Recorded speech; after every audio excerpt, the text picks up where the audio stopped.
माझं नाव काशीनाथ वीरभद्रप्पा अक्कलकोटी, राहणार मुशी. तर मला चालता येत नव्हतं. उभारलं की 1 सेकंदात पडत होतो, बॅलन्स जात होतं. मग सायनाथ हॉस्पिटलमध्ये मी ॲडमिट झालो. तुषार सर आणि अक्षय सर ते दोन्ही माझे ट्रीटमेंट व्यवस्थित केले.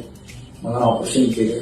त्या ऑपरेशन 29 मेला तुषार सर यांनी केले आणि मी आता सध्या व्यवस्थित आहे. ॲटो चालवतो आणि काय नाही, एकदम मुक्त झालेले. तुषार सर यांनी माझे ऑपरेशन चांगले केले आणि माझ्या मनापासून त्यांना आभार आहे.